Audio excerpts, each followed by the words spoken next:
Hi കൂട്ടുകാർ, അസ്സലാമു അലൈക്കും വറഹ്മത്തുള്ളാഹി തആല വബറകാതുഹു.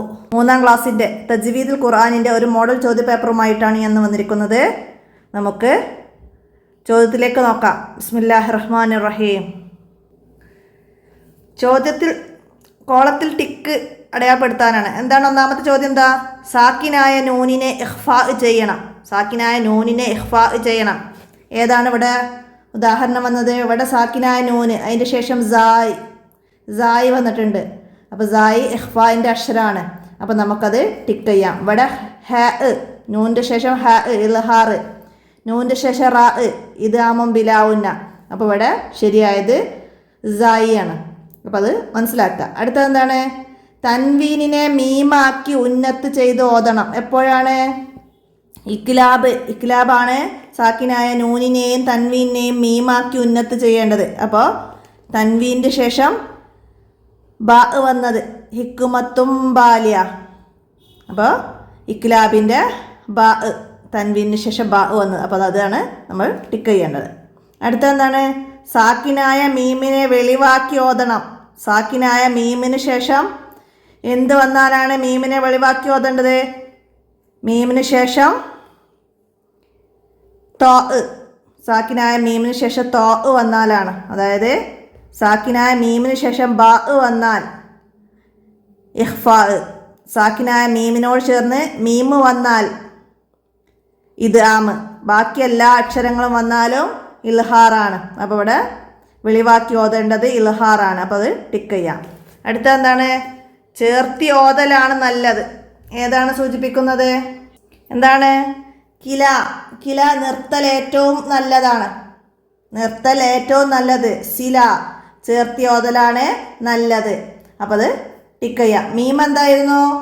നിർത്തൽ അത്യാവശ്യം. അപ്പോൾ നമ്മൾ അലാമാത്തുൽ വഖഫ് എന്ന പാഠഭാഗം നന്നായി മനസ്സിലാക്കി പഠിച്ചാലാണ് ഇതുപോലെ വന്നാൽ നമുക്ക് അടയാളപ്പെടുത്താൻ കഴിയുള്ളൂ. മനസ്സിലാക്കുക. അടുത്ത എന്താണ്? സാക്കിനായ നൂനിലെ ഇൽഹാർ ചെയ്യൽ നിർബന്ധം. സാക്കിനായ നൂനിനെ ഇൽഹാർ ചെയ്യൽ നിർബന്ധമാണ്.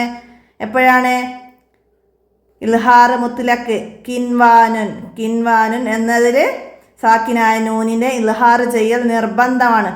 അതായത് ഇദ്ഗാമും ബിഉന്നയുടെ അക്ഷരവും നൂനും ഒരുമിച്ച് ഒരേ പദത്തിൽ വന്ന് ഇത് ഖുറാനിൽ 4 സ്ഥലങ്ങളിലാണുള്ളത്.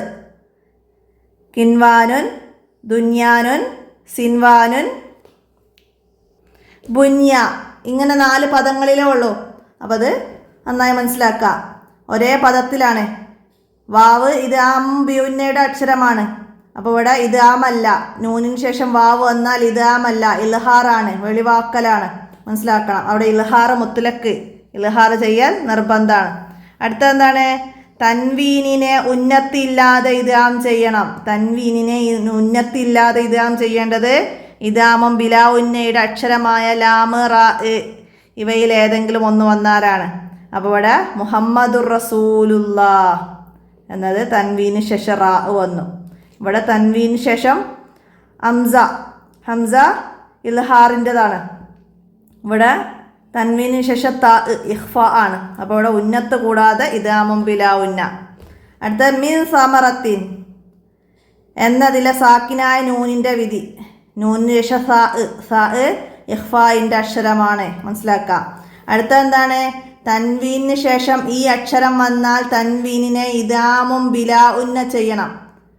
ഇദ്ഗാമും ബിലാഉന്നയുടെ അക്ഷരം ലാമ്, റാ. അപ്പോൾ ഇവിടെ ലാമാണ് വന്നത്. അത് ടിക്ക് ചെയ്യാം. ഏതക്ഷരം വന്നാലാണ് ഇദ്ഗാമും ബിലാഉന്ന? തൻവീനിന് ശേഷം ലാമ്, റാ. അത് സാക്കിനായ നൂനിന് ശേഷവും വന്നാലും ഇദ്ഗാമും ബിലാഉന്നയാണ്. അടുത്ത് മറച്ചു മണിക്കൽ എന്നാണ് അർത്ഥം. മറച്ചു മണിക്കൽ എന്നാണ് അർത്ഥം. എന്താണ്? ഇഖ്ഫാ, മറച്ചു മണിക്കലാണ്. ഇദ്ഗാമ ഉന്നത്ത്, ഇക്ലാബോ അത് മീമാക്കി ഉന്നത്ത് ചെയ്യലാണ്. അപ്പോൾ അതൊക്കെ മനസ്സിലാക്കണം. അടുത്ത് സാക്കിനായ മീമിൻ്റെ വിധികൾ. സാക്കിനായ മീമിൻ്റെ വിധികൾ എത്രയാണ്? സാക്കിനായ മീമിന് വിധികൾ 3 ഇദ്ഗാമ്, ഇഖ്ഫാ, ഇൽഹാർ. ഇങ്ങനെ 3 വിധികളാണ് സാക്കിനായ മീമിന്. സാക്കിനായ നൂനിനും തൻവീനിൻ്റെയും വിധികൾ 5. അപ്പോൾ അത് മനസ്സിലാക്കാം. പിന്നെ ചേരുമ്പടി ചേർക്കാൻ എന്താ അവിടെ വന്നത്? സാക്കിനായ നൂനിനെ ഇൽഹാർ ചെയ്യണം. നൂനിൻ്റെ ശേഷം ഇൽഹാറിൻ്റെ അക്ഷരങ്ങളായ ഹംസ, ഹ, ഐന്, ഹ ഹ ഇതിലേതെങ്കിലും ഒന്ന് വരണം. അപ്പോൾ ഇവിടെ ഐന് വന്നിട്ടുണ്ട് മിൻ ഇബാദിഹി എന്നത്. അപ്പോൾ അതിൻ്റെ ബി എഴുതാം. അടുത്ത സാക്കിനായ നൂനിനെ ഇഖ്ഫാ ചെയ്യണം. ഇഖ്ഫായിന് 15 അക്ഷരങ്ങളാണ്. അതിലേതെങ്കിലും ഒന്ന് വന്നാൽ അവിടെ മിൻ തൊയ്യിബാത്തിൻ തോ ഇഖ്ഫായിൻ്റെതാണ്. അപ്പോൾ ഇവിടെ അതിൻ്റെ ഡി എഴുതാം. അടുത്തതാ സാക്കിനായ നൂനിനെ ഇക്ലാബ് ചെയ്യണം. ഇക്ലാബിന് ബ ആണ്. അപ്പോൾ മിൻ ബക്ലിഹ. അപ്പോൾ അതിൻ്റെ എഴുതാം. അടുത്ത സാക്കിനായ നൂനിനെ ഇദ്ഗാമും ബിലാ ഉന്ന ചെയ്യണം. ലാമ് റാ. അപ്പോൾ ഇവിടെ നൂനിന് ശേഷം റാ വന്നു സി.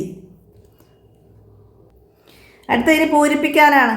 സാക്കിനായ മീമിന് ശേഷം ബ വന്നാൽ മീമിനെ ഇഖ്ഫാ ചെയ്യണം. മീമിന് ശേഷം ബ വന്നാൽ ഇഖ്ഫാ ചെയ്യണം.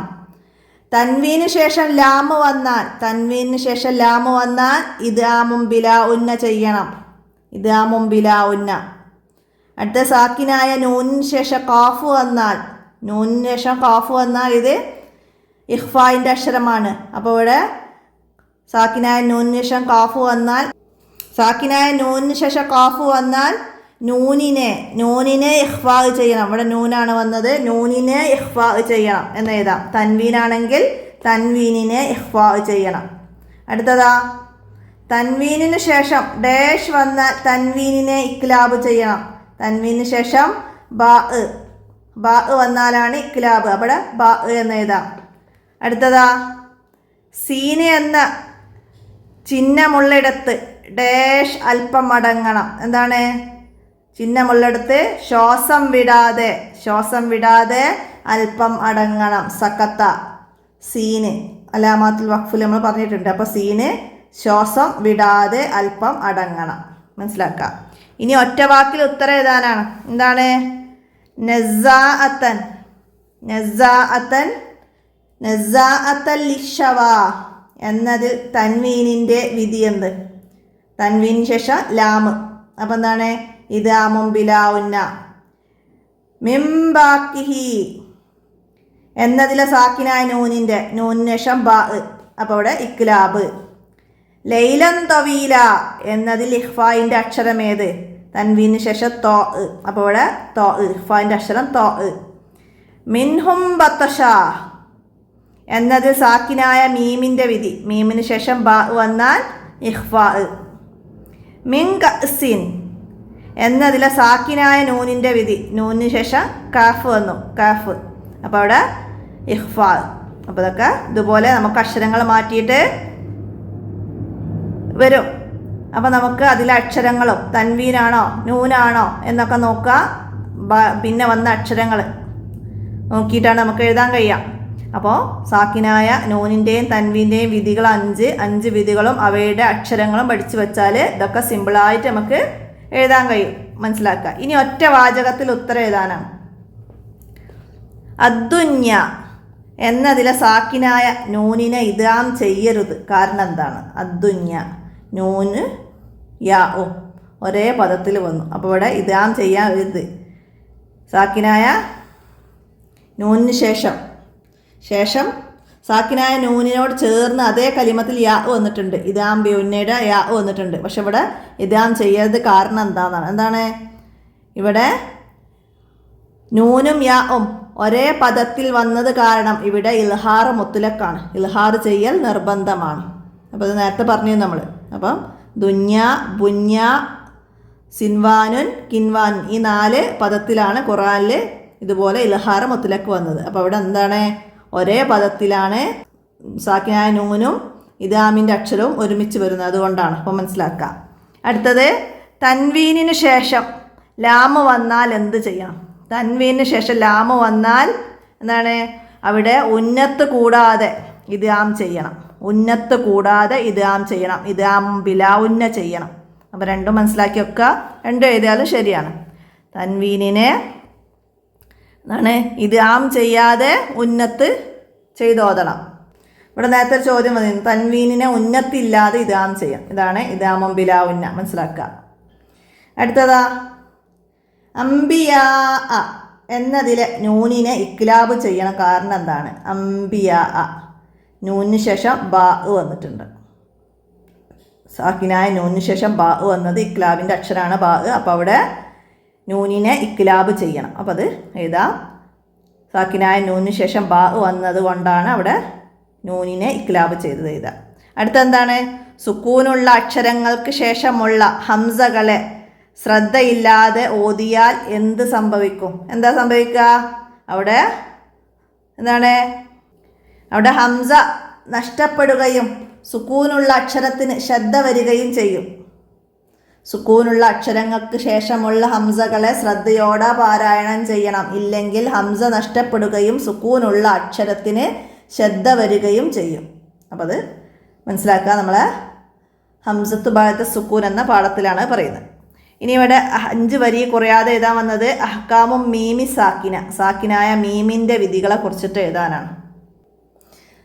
സാക്കിനായ മീമിന് ഇദ്ഗാം, ഇഖ്ഫാ, ഇൽഹാർ എന്നിങ്ങനെ 3 വിധികളുണ്ട്. സുക്കൂനുള്ള മീമിന് ശേഷം മീമ് വന്നാൽ ഇദ്ഗാമും, സുക്കൂനുള്ള മീമിന് ശേഷം ബാ വന്നാൽ ഇഖ്ഫാവും, മീമിന് ശേഷം ബാവും മീമും അല്ലാത്ത ബാക്കി ഏത് അക്ഷരങ്ങൾ വന്നാലും ഇൽഹാറുമാണ് ചെയ്യേണ്ടത്. ഇൽഹാറിൻ്റെ അക്ഷരങ്ങളിൽ ഫാവും വാവും വന്നാൽ പ്രത്യേകം ശ്രദ്ധിക്കണം. സാക്കിനായ മീമിന് ശേഷം ഫാവും വാവും വന്നാൽ അവിടെ പ്രത്യേകം ശ്രദ്ധിച്ച് ഓതണം. അതൊക്കെ ചേർത്തിട്ട് നമുക്ക് അഹ്കാമും മീമി സാക്കിനയെ കുറിച്ചിട്ട് എഴുതാം. അപ്പോൾ ഇതുപോലെ സാക്കിനായ നൂനിൻ്റെയും തൻവീനിൻ്റെയും വിധികളൊക്കെ വന്നാൽ നമുക്ക് എഴുതാൻ കഴിയണം.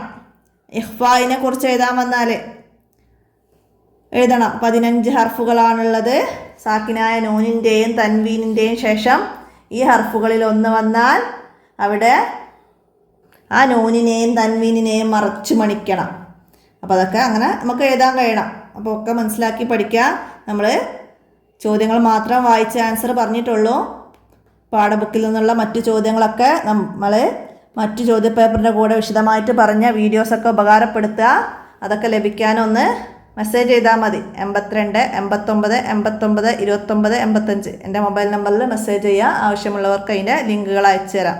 അപ്പോൾ ഇന്നത്തെ ഈ വീഡിയോ അവിടെ അവസാനിപ്പിക്കുകയാണ്. അസ്സലാമു അലൈക്കും വറഹ്മത്തുള്ളാഹി വബറകാതുഹു.